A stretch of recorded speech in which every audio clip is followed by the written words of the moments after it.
आप सभी का स्वागत है happy study with MBBS my YouTube channel में। आज हम राजा महेंद्र प्रताप यूनिवर्सिटी का थर्ड सेमेस्टर का प्रीवियस पेपर देखेंगे।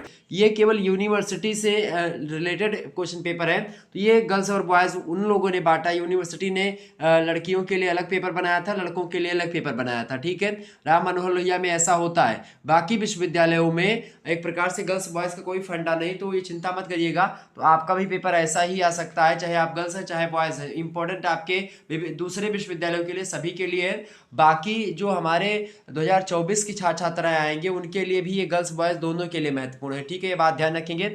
चलिए मैं प्रारंभ करता हूँ। 100 ऑब्जेक्टिव क्वेश्चंस पूछे जाते हैं, जिनमें से आपको केवल और केवल मतलब कि आपको करने तो 100 होते हैं, लेकिन अगर आप 33 या 40%, कुछ विश्वविद्यालय 33% पासिंग मार्क रखते हैं, कुछ 40 रखते हैं, इतना आप पा जाएंगे तो आप पास हो जाएंगे बड़े आराम से। और मेरे हिसाब से अगर आपने मेरा मॉडल पेपर देखा होगा, लगभग आप 60% से ऊपर जो है कोई भी एक मॉडल पेपर अगर आप देखें तो 60+ आप करके आए होंगे। ये निश्चित तौर पर आप ध्यान रखेंगे। चलिए, पहला प्रश्न आपकी स्क्रीन पर आ चुका। क्योटो प्रोटोकॉल संबंधित है, बताएं सभी लोग फटाफट से। करेक्ट आंसर क्या होगा? क्योटो प्रोटोकॉल जो संबंधित है, यानी Kyoto protocol is related to, तो ये संबंधित है किससे भाई? पर्यावरण संरक्षण से। मैंने बार बार आपको चिल्ला चिल्ला करके बताया था, इन्वायरमेंटल कंजर्वेशन से रिलेटेड है। Option number C correct answer होगा। नेक्स्ट क्वेश्चन आप देखेंगे। अगला प्रश्न आपकी स्क्रीन पर आ चुका है भाई, सभी लोग देखने का प्रयास करेंगे। अगला प्रश्न आपका क्या है? अगला प्रश्न आपका Kyoto protocol is belong to, यानी कि क्योटो प्रोटोकॉल में क्योटो संबंधित है। क्योटो किससे संबंधित है भाई? तो क्योटो जो संबंधित है आपका किस शहर से संबंधित है, यानी क्योटो एक स्थान है। और ये कहाँ का स्थान है ये आपसे पूछ रहा है। तो ये स्थान है आपका जापान से रिलेटेड है। ऑप्शन नंबर इसका सी करेक्ट आंसर होगा। बिल्कुल C option is right answer. Next question देखने का प्रयास करेंगे। अगला प्रश्न आपकी स्क्रीन पर आ चुका है, देखेंगे तीसरा नंबर। अगला प्रश्न आपका, तीसरा प्रश्न आपकी स्क्रीन पर आ चुका है। प्रश्न है कि माता पिता के रूप में हमें अपने पुत्र और पुत्री को सिखाना चाहिए। बताएं, फटाफट से पूछा गया आपसे कि as a parents we should teach our son and daughters. Correct answer इसका क्या होगा? मूल्य आधारित जीवन जीना बिल्कुल सिखाना चाहिए। भारतीय परंपरा और मूल्यों का आदर करना, ये तो भाई बिल्कुल जाहिर सी बात है। और भारतीय कानूनों का पालन करना भी चाहिए, यानी इन सभी चीजों को अपने बच्चों को सिखाना चाहिए। ऑप्शन नंबर डी लगा दीजिएगा। उपरिक्त तो सभी, D option is right answer. सारे के सारे प्रश्न पूछे गए हैं मेरे द्वारा बताए गए मॉडल पेपर से। अगला प्रश्न है, world environmental day is celebrated on, यानी विश्व पर्यावरण दिवस। मैंने बताया था ये प्रश्न तो आना था एकदम से, हमेशा आएगा। आप रट लो, एकदम से आने वाले 10 सालों तक पेपर में यह प्रश्न आपका छपना छपना एकदम से तय है। ठीक है, बीए थर्ड सेमेस्टर में। ऑप्शन नंबर 5 जून, ये सभी बच्चे बच्चे को रटा होगा। अगला प्रश्न आपसे पूछा गया था, पांचवा नंबर आपसे प्रश्न पूछा गया था, ethics is the science of, यानी नैतिकता किसका विज्ञान है? सौंदर्य का विज्ञान है क्या नैतिकता? नहीं है भाई। सत्य का विज्ञान है? नहीं है। मन का विज्ञान भी नहीं। मन का विज्ञान और इसका सबका विज्ञान, व्यवहार का विज्ञान है सब आपका मनोविज्ञान है। आत्मा का विज्ञान, ये सब मनोविज्ञान है आपका। जो आचरण होता है, जो कंडक्ट होता है, इसका विज्ञान होता है आपका एथिक्स। तो ethic is the science of conduct, यानी नैतिकता आचरण का विज्ञान है। ऑप्शन नंबर इसका सी करेक्ट आंसर होगा पांचवे का। छठवां नंबर प्रश्न आपकी स्क्रीन पर आ चुका है। छठा नंबर प्रश्न आपका आ चुका है, इथोस का अर्थ क्या है? इथोस मीन्स, इथोस माने आपको मैंने इथोस और एक और बताया था, सब 2 शब्द मैंने बताए थे, आपको शायद याद आ रहा होगा। ठीक है, मॉडल पेपर में। तो ये आपका किसका है भाई? इथोस का मतलब क्या होता है? बिल्कुल आचरण से। Conduct is right answer, A option. जिसका क्वेश्चन पेपर है उसके अभी तक लगभग सारे प्रश्न ही सही जा रहे हैं। अगला क्वेश्चन आपकी स्क्रीन पर आ चुका है भाई। अगला प्रश्न, wings of fire was written by, अग्नि की उड़ान यानी विंग्स ऑफ फायर एक पुस्तक है, किसने लिखा है? मैंने बार बार बताया था, एपीजे अब्दुल कलाम से लगभग 4-5 प्रश्न आपसे बनने वाले हैं। स्वामी विवेकानंद से 4-5 प्रश्न लगभग आते हैं। महात्मा गांधी से 4-5 प्रश्न आते हैं। मैंने आपको मॉडल पेपर में ऑलरेडी आपको बताया था। तो एपीजे अब्दुल कलाम की बात की तो इन्हीं की पुस्तक है the wings of fire. Okay, ठीक है, ऑप्शन नंबर इसका ए करेक्ट आंसर होगा। नेक्स्ट क्वेश्चन 60वां नंबर प्रश्न देखेंगे। What is meant by the जो है बताएं फ्रेज, यानी जो वाक्यांश होता है CSR, CSR की फुल फॉर्म आपसे पूछ रहा है। CSR वाक्यांश का क्या अर्थ है? मैंने आपको सी माने होता है आपका कारपोरेट, एस माने होता है आपका सोशल, और आर माने होता है रिस्पॉन्सिबिलिटी, यानी कि corporate social responsibility. Option number इसका ए करेक्ट आंसर होगा। निगमित सामाजिक उत्तरदायित्व, ऑप्शन नंबर निगमित लिखा है, नियमित होना चाहिए यहाँ पर, वैसे सॉरी निगमित ज्यादा बेटर रहेगा। ऑप्शन नंबर इसका ए करेक्ट आंसर होगा। अगला क्वेश्चन आपका आ चुका है, 9वां नंबर प्रश्न आपकी स्क्रीन पर आ चुका है। 9वां नंबर प्रश्न आप देखेंगे, what did Gandhi ji mean by swaraj, यानी गांधी जी का स्वराज से क्या तात्पर्य था। गांधी जी का स्वराज से क्या तात्पर्य था भाई, देश के लिए स्वतंत्रता, स्वशासन के लिए या पूर्ण स्वतंत्रता, या देशवासियों के लिए स्वतंत्रता। बिल्कुल, freedom for the meanest of country man, option number D. ये प्रश्न मैंने आपको मॉडल पेपर में रखा था एक दिन पहले वाले में, आपने देखा होगा। ये प्रश्न हूबहू आपका, हूबहू लगभग सारे प्रश्न आपके आए हुए हैं। अगला प्रश्न आपका, what is the name given to buying and selling thing on the internet, यानी इंटरनेट पर वस्तुएं खरीदने और बेचने का क्या नाम है। मैंने बोला था ई कॉमर्स, बिल्कुल करेक्ट आंसर आपका e commerce right answer, C option is right answer. 11वां प्रश्न आपकी स्क्रीन पर आ चुका है, Abul Kalam was the dash president of India from 2002 to 2007, यानी कि अबुल कलाम जो थे वो 2000 से लेकर के 2007 तक भारत के राष्ट्रपति थे। चौथे राष्ट्रपति थे, आपसे पूछा जा रहा है, तो चौथे राष्ट्रपति थे भैया, ये 11वें राष्ट्रपति थे। ऑप्शन नंबर इसका डी करेक्ट आंसर होगा। 12वां क्वेश्चन आप देखने का प्रयास करेंगे, मतलब कि स्पिरिचुअली रिफर्स टू, यानी आध्यात्मिकता का अर्थ क्या होता है। एक ईश्वर से, या वह धर्म जिसे कोई अपना मानता है, या फिर हर किसी के भीतर असंतोषजनक गहरी इच्छा तथा जिस प्रकार से व्यक्ति उस इच्छा का समाधान करते हैं वह आध्यात्मिकता होती है, या फिर एक ऐसा विश्वास या एक ऐसा साझा, मतलब कि एक साझा विश्वास प्रणाली के संदर्भ में पवित्र के माध्यम से महत्व की खोज। तो पवित्र के माध्यम से महत्व की खोज, एक साझा विश्वास प्रणाली, बिल्कुल एक साझा विश्वास प्रणाली ही होती है आध्यात्मिकता, जो कि क्या करती है, वो क्या करती है, किसके संदर्भ में, पवित्र के माध्यम से महत्व की खोज करती है। और खास करके एक ईश्वरीय संबंधित तो है ही, लेकिन एक ईश्वर कहना उतना ज़्यादा तर्कसंगत नहीं होगा आपका। वह धर्म जिसे कोई अपना मानता है, तो धर्म आध्यात्मिकता, धर्म तो आध्यात्मिकता से संबंध होता है, लेकिन एक प्रकार से आध्यात्मिक चीजें जो होती हैं धर्म के अंतर्गत ही होती हैं, ये बात भी आप ध्यान रखेंगे, ठीक है।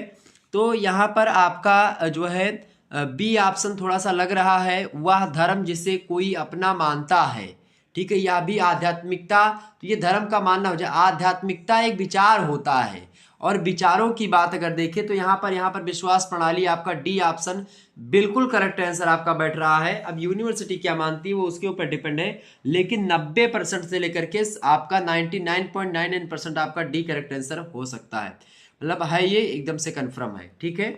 आगे बढ़ते हैं, अगला प्रश्न आपकी स्क्रीन पर आ चुका है। 13वां नंबर आपका प्रश्न है, what is the wife's name of Bill Gates, Bill Gates की पत्नी का क्या नाम था। बिल गेट्स की पत्नी का क्या नाम था भैया, बिल गेट्स के पत्नी का नाम क्या था, मेलिंडा गेट्स। ऑप्शन नंबर इसका ए करेक्ट आंसर होगा। अगला क्वेश्चन देखने का प्रयास करेंगे।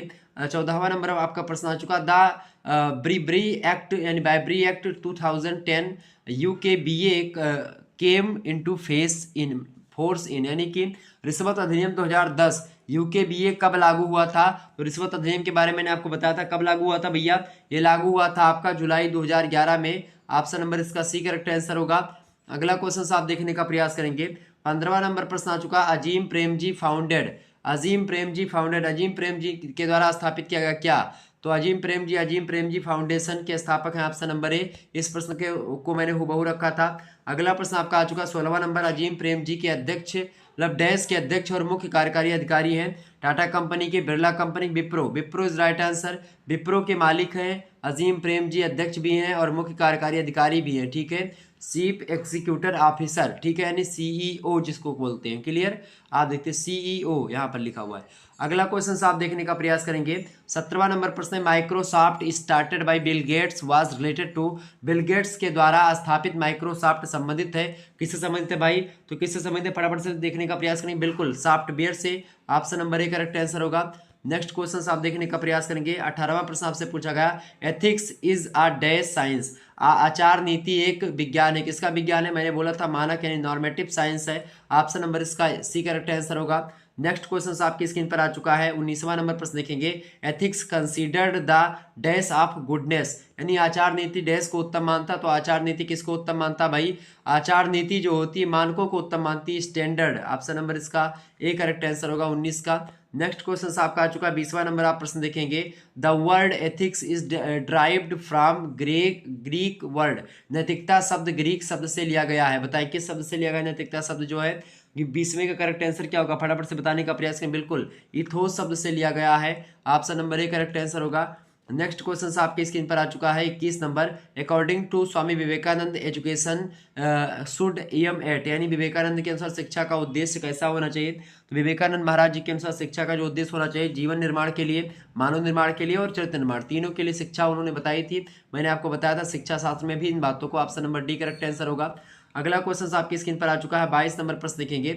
Swami Vivekananda was pupil of, यानी कि स्वामी विवेकानंद किसके शिष्य थे भाई। तो ये रामकृष्ण परमहंस जी के शिष्य थे। ऑप्शन नंबर इसका बी करेक्ट आंसर था 22 का। अगला प्रश्न आपके स्क्रीन में मतलब कि क्वेश्चन में पूछा गया था आपके पेपर में कि APJ Abdul Kalam underlined importance of which type of education. APJ Abdul Kalam ने किस प्रकार की शिक्षा को महत्व रेखांकित किया था।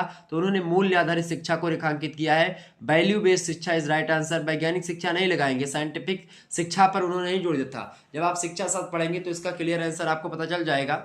एपीजे अब्दुल कलाम जो है उन्होंने मूल्य आधारित शिक्षा पर ज्यादा बल दिया, यानी कि एपीजे अब्दुल कलाम अंडरलाइंड किसको करते हैं, तो वैल्यू बेस्ड एजुकेशन की बात करते हैं वो, ठीक है, मूल्य आधारित शिक्षा। ऑप्शन नंबर इसका बी करेक्ट आंसर होगा। तो बी ऑप्शन जिन्होंने लगाया उनको एकदम से नंबर मिलेगा, जिन्होंने वैज्ञानिक लगाया उनका नंबर कट जाएगा। अगला क्वेश्चन आपका आ चुका है 24 नंबर प्रश्न आप देखेंगे। फ्रॉम हुम APJ Abdul Kalam called for moral sensitivity, यानी कि अब्दुल कलाम आज़ाद ने किससे नैतिक संवेदनशीलता पैदा करने का आह्वान किया था। देखिए माता पिता और शिक्षकों दोनों से किया था। ऑप्शन नंबर इसका सी लगा दीजिएगा।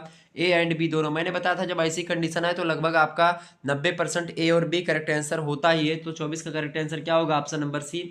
अगला क्वेश्चन आप देखते हैं 25 नंबर प्रश्न आपकी स्क्रीन पर आ चुका है।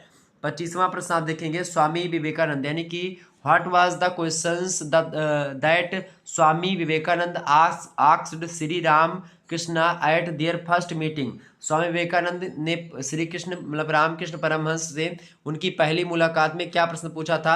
मैंने आपको बताया भी था कई बार कि उन्होंने पूछा था कि क्या आपने ईश्वर को कभी देखा है, क्या आपने ईश्वर को देखा, हाउ यू सीन गॉड, इसके बारे में मैंने आपको बताया था। Option number A correct answer होगा। हूबहू प्रश्न आपका आ गया।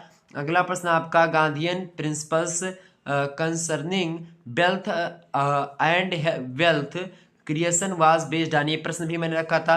धन तथा धन का सृजन से संबंधित गांधीवादी सिद्धांत पर आधारित था, ट्रस्टीशिप का सिद्धांत आधारित था। ऑप्शन नंबर इसका ए करेक्ट आंसर होगा 26 का।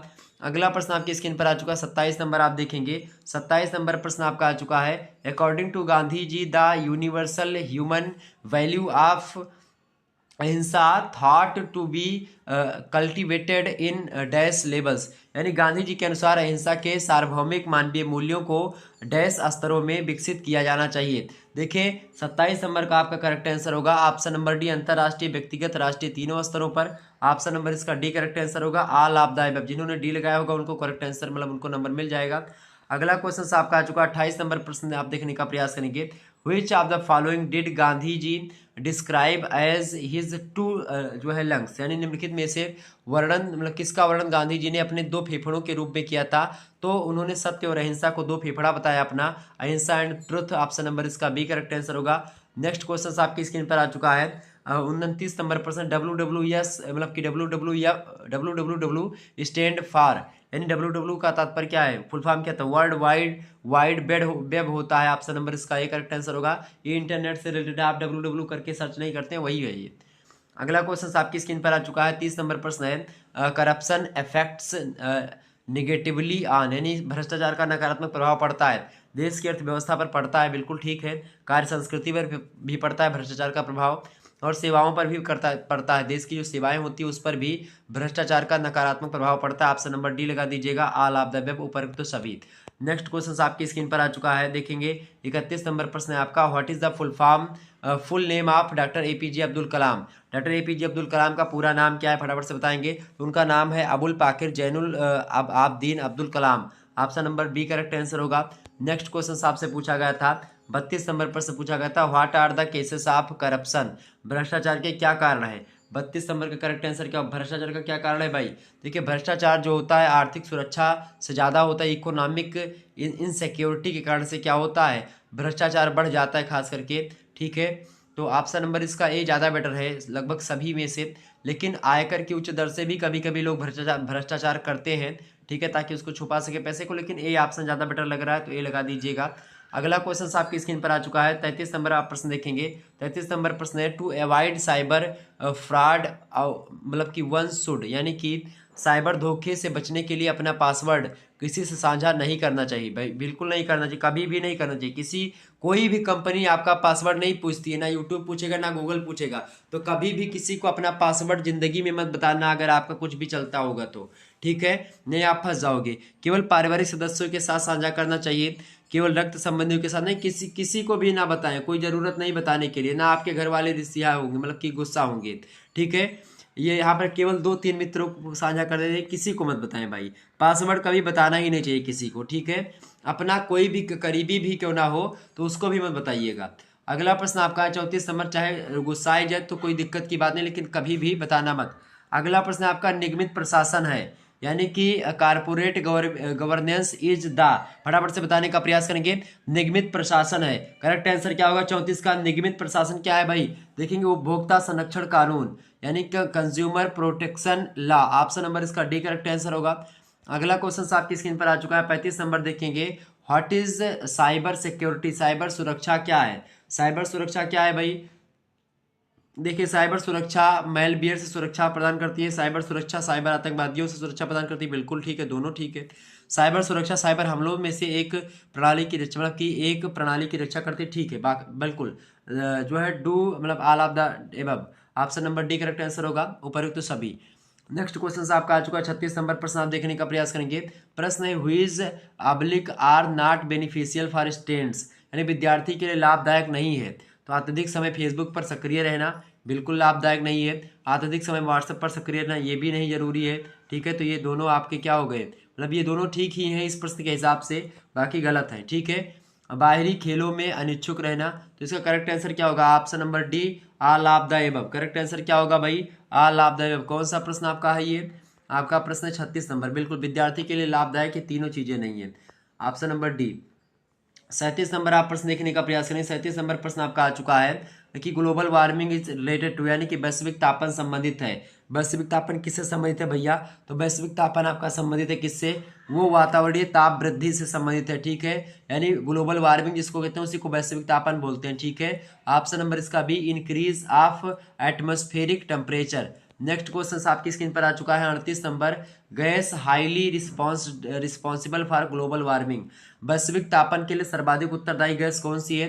तो वैश्विक तापन के लिए सर्वाधिक उत्तरदायी गैस कौन सी है? CO2, कार्बन डाइऑक्साइड, यही वातावरण को सबसे ज्यादा गर्म करती है। ऑप्शन नंबर इसका ए करेक्ट आंसर होगा। अगला क्वेश्चन आप देखेंगे 39 नंबर प्रश्न है, to conserve environment conservation one should, यानी कि पर्यावरण संरक्षण के लिए प्रत्येक व्यक्ति को क्या करना चाहिए? पौधारोपण करना चाहिए, बिल्कुल करना चाहिए। ईंधन चलित वाहनों का प्रयोग कम करें, साइकिल का प्रयोग करें, बिल्कुल डी ऑप्शन करेक्ट आंसर होगा, ऑल ऑफ द अबव, यानी कि उपयुक्त सभी। 40 नंबर प्रश्न देखेंगे, एग मार्क इज अ मतलब की गारंटी ऑफ स्टैंडर्ड, यानी एग मार्क जो है मानक की गारंटी देता है, गुणवत्ता की यानी क्वालिटी नापने का एक प्रकार से एग मार्क जो मोहर लगता है एग मार्क का, ठीक है। नेक्स्ट क्वेश्चन आपकी स्क्रीन पर आ चुका है 41 नंबर देखेंगे, which firm has Ratan Tata just invested in on जो है 10 फरवरी 2016, यानी कि 10 फरवरी 2016 को रतन टाटा ने अभी किस फर्म में निवेश किया है? तो उन्होंने किस फर्म में निवेश किया भाई? उन्होंने किया है जो है Invictus oncology private limited में। ऑप्शन नंबर इसका ए करेक्ट आंसर होगा। नेक्स्ट क्वेश्चन आपकी स्क्रीन पर आ चुका है 42 नंबर प्रश्न आप देखेंगे, there are dash basic element of Tata, मतलब आपसे पूछ रहा कि तत्वाज ऑफ क्रिएशन, यानी सृष्टि के मूल तत्व हैं, बताएं सृष्टि के मूल तत्व कौन से? तुलसीदास जी की एक चौपाई मुझे इस उत्तर के रूप में याद है कि जल क्षिति पावक गगन समीरा और पंच तत्व बिल बना सरिया। सृष्टि के जो मूल तत्व हैं वो 5 होते हैं, ऑप्शन नंबर इसका बी लगा दीजिएगा, ठीक है। तो 5 तत्व सृष्टि के हैं। अगला प्रश्न आपका आ चुका है, अगला प्रश्न आप देखने का प्रयास करें फटाफट से। अगला प्रश्न क्या है? व्हाट इज एन एथिनल डेली, बताएं फटाफट से क्या करेक्ट आंसर है। नैतिक दुविधा क्या है? नैतिक दुविधा क्या है इनमें से? देखिए नैतिक दुविधा क्या होती है भाई? नैतिक दुविधा देखें, नैतिक दुविधा क्या होती है? मूल्यों के बीच में जो नैतिक संघर्ष होता है वही होता है moral conflict between values. Next question आपका आ चुका है, सभी लोग देखने का प्रयास करेंगे। प्रश्न क्या है? विच इज द मतलब कि ethical issues of cyber security, यानी साइबर सुरक्षा का नैतिक मुद्दा कौन सा है। 44 का करेक्ट आंसर क्या होगा, बिल्कुल option number D is right answer, यानी गोपनीयता का आक्रमण, हैकिंग, इसके अलावा फ्रिजमेंट में कॉपीराइट, ये सारी चीजें होती हैं। आल आप में लगा दीजिएगा 44 का। अगला प्रश्न आपका आ चुका है 45 नंबर प्रश्न क्या पूछा गया था। प्रश्न है कि पर्यावरण शब्द की उत्पत्ति फ्रेंच शब्द के किस शब्द से मतलब की हुई है। तो एक प्रकार से पर्यावरण की जो शब्द की उत्पत्ति हुई है वो हुई है आपकी एनवायरोनर से हुई है, ठीक है। ऑप्शन नंबर इसका डी करेक्ट आंसर होगा। नेक्स्ट क्वेश्चन देखने का प्रयास करेंगे। अगला प्रश्न आपका 46 नंबर देखेंगे। प्रश्न आपका है कि प्रथाओं का समूह जो स्वास्थ्य को संरक्षित करने के लिए किया जाता है उसको क्या कहते हैं। उसको स्वच्छता बोलते हैं। ऑप्शन नंबर इसका ए करेक्ट आंसर होगा, हाइजीन कहते हैं, ठीक है। आगे बढ़ते हैं। तो प्रथाओं का समूह जो स्वास्थ्य को संरक्षित करने के लिए किया जाता है उसको स्वच्छता बोलते हैं। नेक्स्ट क्वेश्चन आपकी स्क्रीन पर आ चुका है 47 नंबर आप प्रश्न देखेंगे। The term biosphere refer to, यानी कि बायोस्फीयर शब्द का क्या अर्थ है। बायोस्फीयर का मतलब क्या होता है, वायुमंडल और स्थल मंडल, जल स्रोत या पादप और जानवर या चट्टानें और खनिजे। तो बायोस्फीयर यानी कि बायोस्फीयर का मतलब क्या होता है, वायुमंडल और स्थल मंडल, ठीक है। Option number D correct answer होगा। 48 नंबर आप क्वेश्चन देखेंगे। The term ecosystem was proposed by, यानी कि पारितंत्र शब्द किसके द्वारा दिया गया था। तो ये जो है एजी टांसले के द्वारा दिया गया था। ऑप्शन नंबर इसका बी करेक्ट आंसर होगा, जो है टांसले महोदय, ठीक है। नेक्स्ट क्वेश्चन आप देखते हैं 49 नंबर प्रश्न आपका आ चुका है।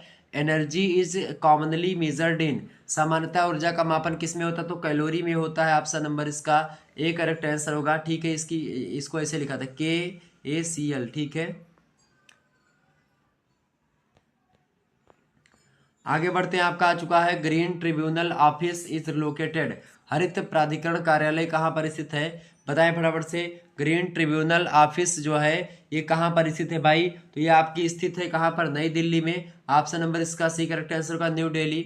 नेक्स्ट क्वेश्चन आपकी स्क्रीन पर आ चुका है 51 नंबर प्रश्न है। व्हिच इज नॉट इन्वायरमेंटल कोरेन, यानी कि आपसे करा कि कौन पर्यावरणीय चिंता नहीं इनमें से। वैश्विक तापन एक पर्यावरणीय चिंता है, ओजोन परत का क्षरण भी हो रहा है, ये भी पर्यावरणीय चिंता है, अम्ल वर्षा भी हो रही है मथुरा वगैरह के एरियाज में, ताजमहल का रंग पीला पड़ रहा है इसी कारण से, तो ये भी एक प्रकार से पर्यावरण की चिंता का कारण है। विकास जो होता है, डेवलपमेंट, ये उतना चिंता का कारण है जितना ये तीनों है। बाकी विकास के द्वारा भी चिंता का विषय होता है। अगर सस्टेनेबल डेवलपमेंट ना हो, सतत विकास ना हो, तो इसको लेकर के फिर चिंता होती है।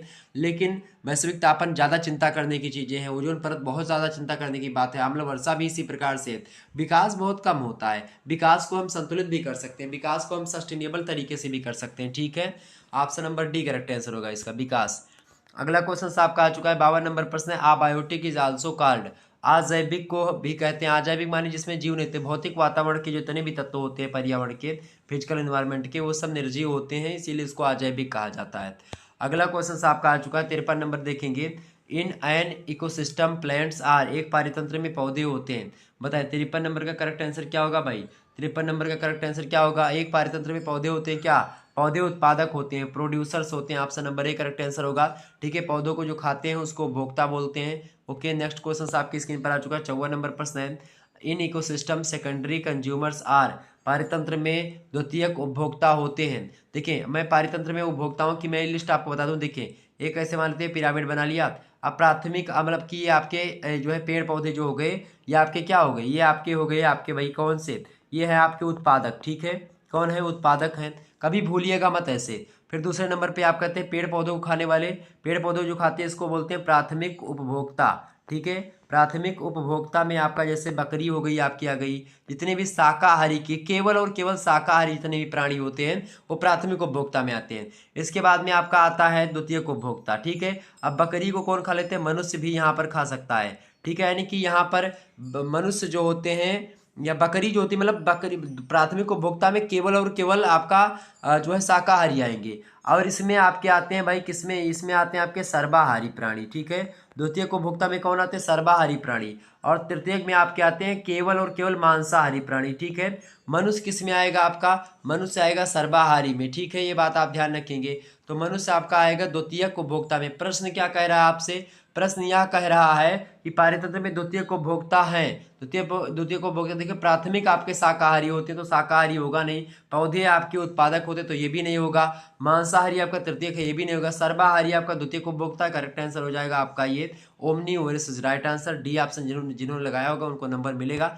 मैंने बार बार इस चीज को समझाता है, इसमें बहुत सारे लोग कंफ्यूज हो जाते हैं। ठीक है, अगला प्रश्न आपकी स्क्रीन पर आ चुका है, सभी लोग देखेंगे। One of the following concerned with conservation of forest, यानी कि निम्नलिखित में से वन संरक्षण संबंधित है। वन संरक्षण से कौन संबंधित है भाई?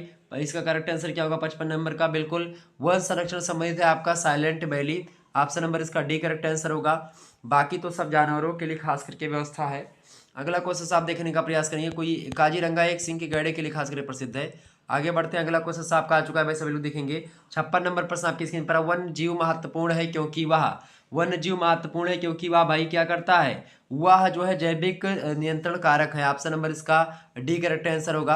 अगला क्वेश्चन आप देखने का प्रयास करेंगे। 57 नंबर प्रश्न है। आई species in immediate danger of मतलब कि एक्सटिंक्शन इज, यानी कि एक जाति जिसके विलुप्त होने का खतरा बना रहता है वो क्या कहलाती है? उसको हम बोलते हैं संकटग्रस्त प्रजाति। ठीक है, option number A correct answer होगा इसका।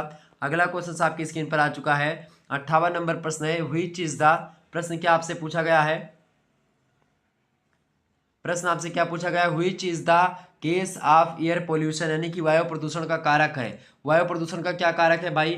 वायु प्रदूषण कारक क्या है? देखिए, धुआं जो होता है स्मोक ज्यादा प्रदूषित करता है। ऑप्शन नंबर इसका बी करेक्ट आंसर। कीटनाशक जो होते हैं वो मृदा प्रदूषण के लिए उत्तरदायी है। ठीक है, शोर जो इतना होता है आपके आपके नॉइस पोल्यूशन यानी कि वॉइस पोल्यूशन के लिए। ठीक है, अगला प्रश्न आपका आ चुका है। मेजर पोल्यूटेड कंज्यूमिंग एजेंट, यानी मुख्य प्रदूषणकर्ता कौन है इनमें से? मनुष्य, जंतु या हाइड्रोकार्बन या वृक्ष?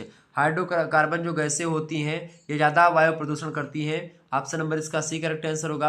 अगला क्वेश्चन आपका आ चुका है। 60 नंबर प्रश्न देखेंगे। लाइकेन शहरों में नहीं मिलते क्योंकि, लाइकेन शहरों में इसलिए नहीं मिलते हैं क्योंकि प्राकृतिक क्या होता है? ये सूटू के प्रभाव के कारण, ये सूटू के प्रभाव के कारण से क्या होता है? शहरों में नहीं मिलते। ऑप्शन नंबर इसका सी करेक्ट आंसर होगा। 61 नंबर प्रश्न आपकी स्क्रीन पूछा गया है। सम रिलिएबल इंडिकेटर ऑफ पोल्यूशन, यानी कि प्रदूषण के लिए विश्वसनीय सूचक है। प्रदूषण के लिए विश्वसनीय सूचक क्या है भाई? इसमें लाइकेन और मास। ऑप्शन नंबर इसका सी करेक्ट आंसर होगा। नेक्स्ट क्वेश्चन आपसे पूछा गया है। 62 नंबर क्वेश्चन देखेंगे।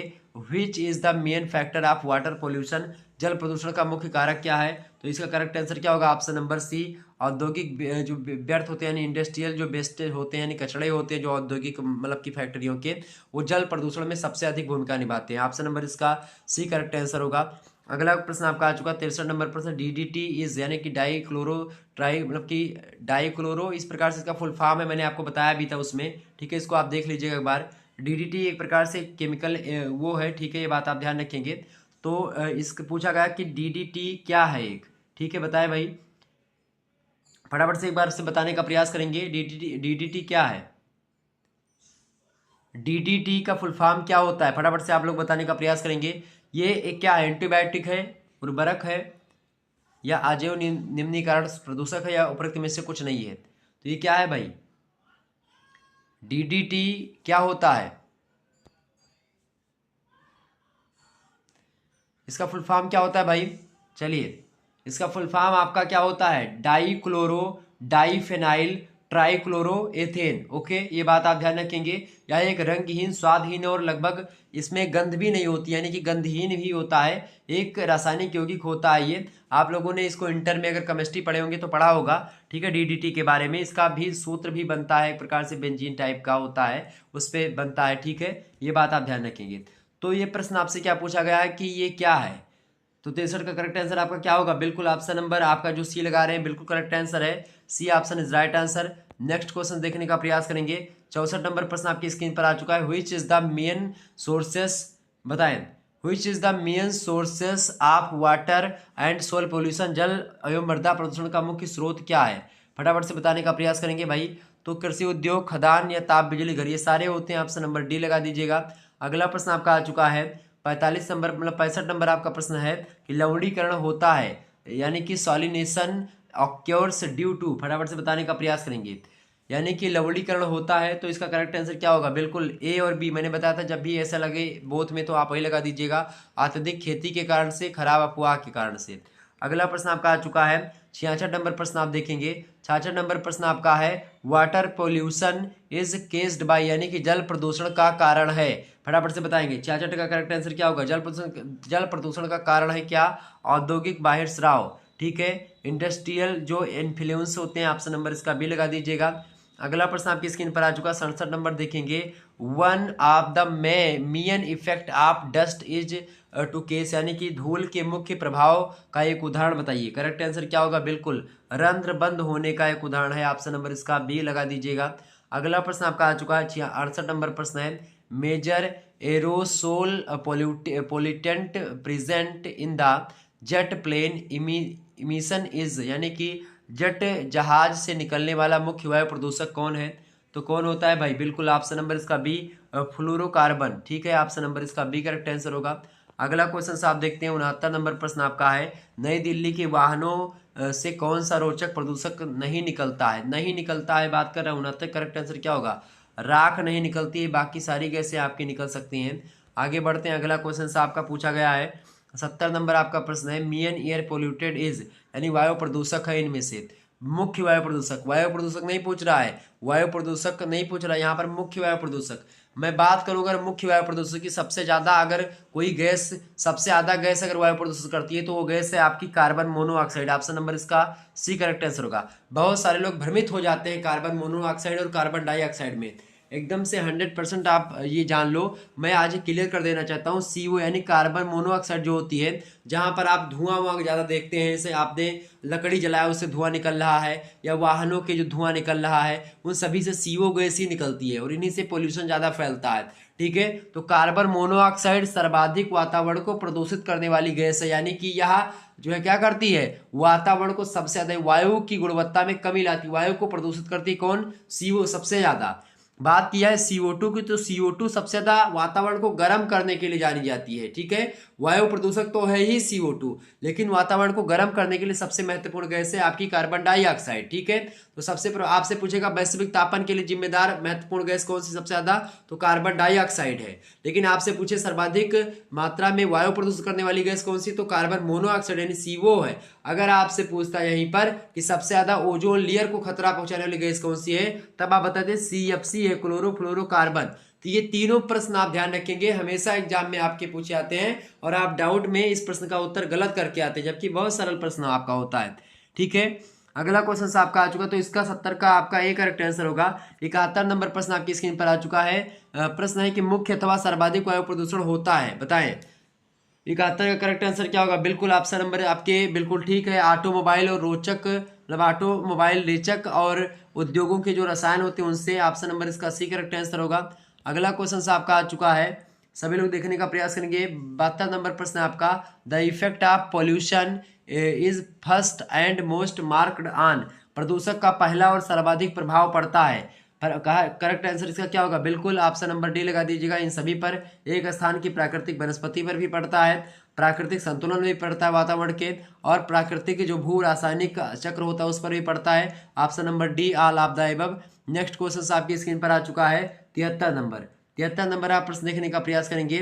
डिफॉरेस्टेशन विल डिक्रीज, यानी कि पेड़ की कटाई घटाती है। पेड़ की काटने से क्या होता है? रेनफॉल कम होता है, ऊर्जा मतलब कि एक प्रकार से वर्षा कम होती है। पेड़ों की वजह से वर्षा अधिक मात्रा में होती है, अगर पेड़ों की कटाई कर देंगे तो वर्षा कम होने लगेगी, ठीक है। आगे बढ़ते हैं, अगला क्वेश्चन आपका आता है 74 नंबर आपका प्रश्न है लाइफ विदाउट एयर इज, यानी कि वायु के बिना जीवन क्या होता है? ऑक्सीकरण से मुक्त या ऑक्सीजन ही हो जाता है, या जीवन के समय मतलब कि जीवन के समय में कमी आती है, या असंभव है, जीवन इम्पॉसिबल है। तो वायु के बिना जीवन एक प्रकार से क्या है? वायु के बिना एक प्रकार से आप क्या हो सकते हैं? वायु के बिना जीवन जो है एक प्रकार से असंभव, चूंकि प्राण वायु का नाम ही है एक प्रकार से, तो एक प्रकार से इम्पॉसिबल भी हो सकता है। लेकिन आजकल वैज्ञानिकों का कुछ कहा नहीं जा सकता है, वो क्या क्या चीज़ें कर ले, आजकल तो सारी चीज़ें उपलब्ध करवा दी है। तो एक प्रकार से यहाँ पर इस प्रश्न में बी ऑप्शन भी हो सकता है। इसके अलावा जीवन के समय में कमी भी, तो इसमें थोड़ा सा एक प्रकार से देखेंगे कि यहाँ पर अगर ऑक्सीजन की बात करता तो असंभव हम लगा देते, क्योंकि ऑक्सीजन के बिना आप नहीं रखेंगे, वायु के बिना भी। अब वायु की बात करें तो वायु अगर नहीं रहेगी तो जीवन संभव नहीं रहेगा, ये बात आप ध्यान रखें। क्लियर है?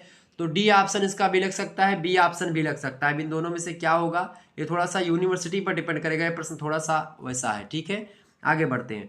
75 नंबर आपका प्रश्न आ चुका है। एक्टिवली मूविंग ऑर्गेनाइज मतलब कि ऑर्गेनिज्म इज मतलब in aquatic system are known as, जलीय तंत्र में आसानी से गति करने वाले जीव क्या कहलाते हैं, उनको क्या बोलते हैं भाई? जलीय तंत्र में आसानी से गति करने वाले जो जीव होते हैं वो होते हैं आपके फोटो प्लैंकटन। ऑप्शन नंबर इसका बी होगा, पादप प्लवक। Option number B is right answer.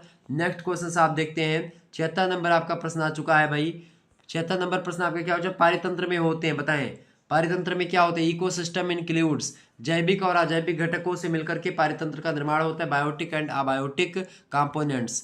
Next question आपकी स्क्रीन पर आ चुका है। 77 नंबर देखने का प्रयास करेंगे। किसी खाद्य श्रृंखला में पहली कड़ी हरे पादप होते हैं क्योंकि वे क्या करते हैं? वो क्या करते हैं भाई? केवल उन्हीं में सूर्य के प्रकाश की उपस्थिति में वायुमंडल की CO2 को स्थिर करने की क्षमता होती है, या वे मृदा में भली प्रकार स्थित होते हैं, या फिर वे विस्तृत रूप से वितरित होते हैं। किसी खाद्य श्रृंखला की पहली कड़ी हरे पादप होते हैं क्योंकि ये सारी चीजें उसके लिए इंपॉर्टेंट होती हैं। 77 नंबर का करेक्ट आंसर क्या होगा? Option number D is right answer. ठीक है, नेक्स्ट क्वेश्चन आप देखने का प्रयास करेंगे। अगला प्रश्न आपका 78 नंबर आ चुका है। प्रश्न क्या है आपका? which of the following habitat is most unsuitable for primary productivity in, प्राथमिक उत्पादकता के लिए निम्न में से कौन सी स्थिति सबसे अनुपयोगी होती है? फटाफट से बताने का प्रयास करें। करेक्ट आंसर क्या होगा? 78 नंबर का करेक्ट आंसर क्या होगा आपका?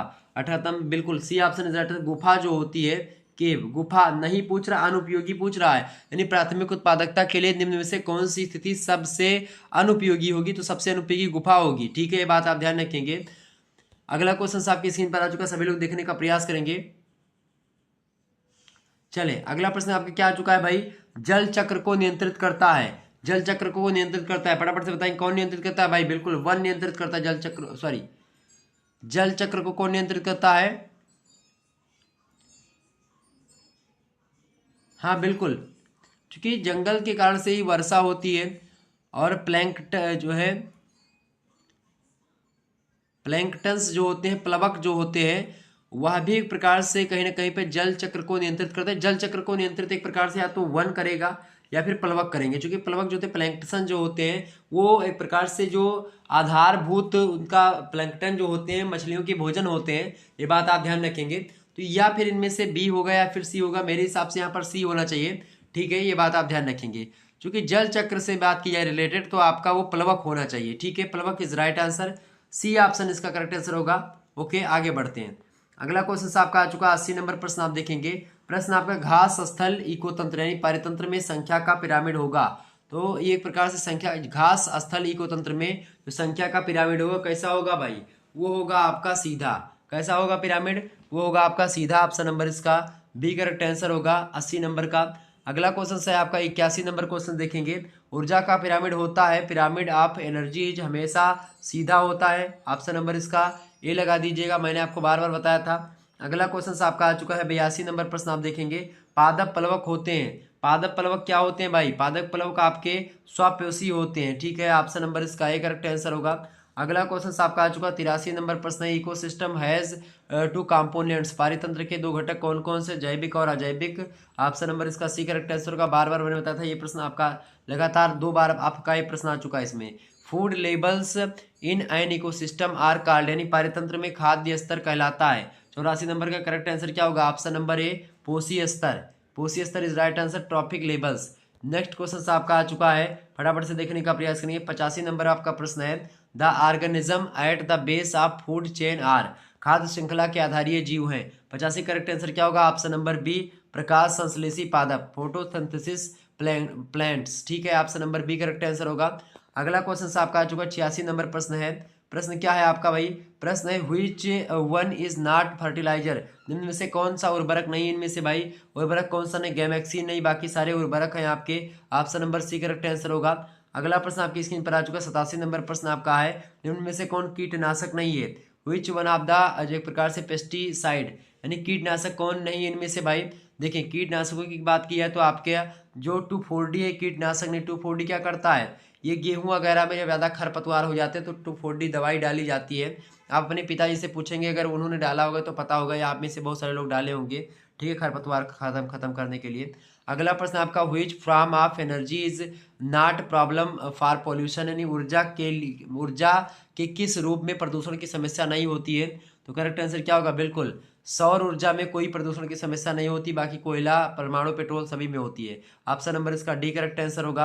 अगला प्रश्न आपसे पूछा गया था, तो एक प्रकार से आप लिखेंगे, बॉयज़ वाला भी मैंने सॉल्व करवा दिया, गर्ल्स वाला भी होगा, तो आपके किसी विश्वविद्यालय दूसरे से हैं तो आपकी परीक्षा के लिए बहुत महत्वपूर्ण होगा। अगला प्रश्न, निम्न में से कौन अधिकतम ध्वनि प्रदूषण का कारण है, फटाफट से बताएंगे। Which one is maximum reason for जो है साउंड पॉल्यूशन, फटाफट से बताएंगे। 89 करेक्ट आंसर क्या होगा, ऑप्शन नंबर सी भारी ट्रक हॉर्न जो होगा, हैवी ट्रक हॉर्न, ठीक है, ऑप्शन नंबर इसका सी करेक्ट आंसर होगा। इसके अलावा जब जेट वगैरह उड़ते हैं उनकी जो वो चीज़ें होती तो वो भी एक प्रकार से करती हैं ध्वनि प्रदूषण, लेकिन ट्रक हॉर्न भी ज़्यादा करता है, ठीक है। अगला प्रश्न आपका आ चुका है 90 नंबर प्रश्न आप देखेंगे, which country has greater pollution मतलब कि पॉपुलेशन देन इंडिया, निम्न में से किस देश की जनसंख्या भारत से अधिक है। तो भारत से अधिक केवल एक ही देश की जनसंख्या है, चाइना की, ऑप्शन नंबर बी लगा दीजिएगा।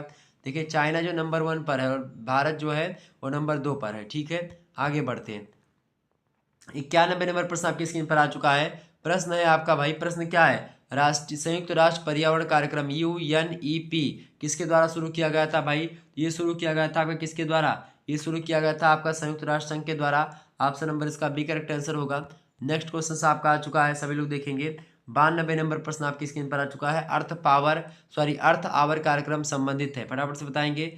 अर्थ आवर कार्यक्रम किससे संबंधित है भैया, तो अर्थ आवर कार्यक्रम है आपका पृथ्वी के प्रति अपने समर्पण को व्यक्त करने का सांकेतिक कार्यक्रम है, option number B correct answer होगा। अगला प्रश्न आपसे पूछा गया था एग्जाम में कि एनजीटी का पूरा नाम क्या है, what is the full form of NGT, NGT का फुल फॉर्म होता है नेशनल ग्रीन ट्रिब्यूनल, ठीक है, national green tribunal, option number किस में दिया है, ए में दिया है, करेक्ट आंसर होगा नेशनल ग्रीन ट्रिब्यूनल, ठीक है। अगला क्वेश्चन आपकी स्क्रीन पर आ चुका है, 94 नंबर प्रश्न आपका आ चुका है, NGT has banned kite string made of which material, NGT ने किस सामग्री से बनी पतंग की डोर पर प्रतिबंध लगा दिया है, तो नायलॉन से बनी प्रतिबंध पर लगा दिया, ऑप्शन नंबर इसका ए करेक्ट आंसर होगा। अगला क्वेश्चन आपका आ चुका है, अगला प्रश्न आपका आ चुका है 95 नंबर क्वेश्चन आपका आ चुका है, साइबर अपराध का नियंत्रण किया जा सकता है, फटाफट से बताएंगे 95 नंबर का करेक्ट आंसर क्या होगा, बिल्कुल साइबर शिक्षा द्वारा, साइबर जागरूकता के द्वारा, साइबर कानून के द्वारा, ऑप्शन नंबर इसका तीनों करेक्ट आंसर होगा, यानी D option is right answer 95 का। नेक्स्ट क्वेश्चन आपसे पूछा गया था 96 नंबर देखेंगे, साइबर अपराधों को नियंत्रित करने के लिए सरकार ने कदम उठाए हैं, फटाफट से बताएंगे कौन सा कदम उठाया सरकार ने, तो कदम उठाया भाई कौन सा कदम, सरकार जो है पुलिस थानों की स्थापना के द्वारा कदम उठाया, सरकार धोखा के लिए हेल्पलाइन मतलब साइबर पुलिस थानों की स्थापना की गई, साइबर धोखा करने के लिए हेल्पलाइन एक प्रकार मतलब साइबर धोखा को एक प्रकार से रोकने के लिए, उसको कम करने के लिए साइबर अपराधों को एक हेल्पलाइन स्वीकार किया गया, इसके अलावा साइबर कानून भी बनाया गया, तो ऑप्शन नंबर इसका डी लगा दीजिएगा, ऑल ऑफ द अबव।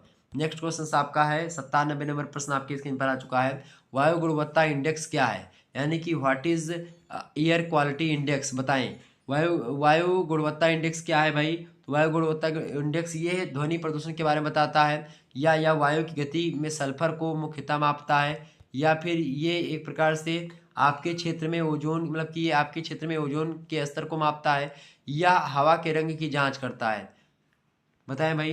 तो वायु क्वालिटी इंडेक्स जो होता है वो यही करता है, ऑप्शन नंबर डी लगा दीजिएगा, यानी यह हवा के रंग की जांच करता है और उसके हिसाब से बताता है कि भाई ये प्रदूषण के बारे में, खास करके वायु से रिलेटेड है, तो हवा के रंग की जांच करता है, उसके बाद में उसके बारे में उसकी एक प्रकार से जो इंडेक्स आता है उसके हिसाब से बताया जाता है एयर क्वालिटी इंडेक्स, ठीक है।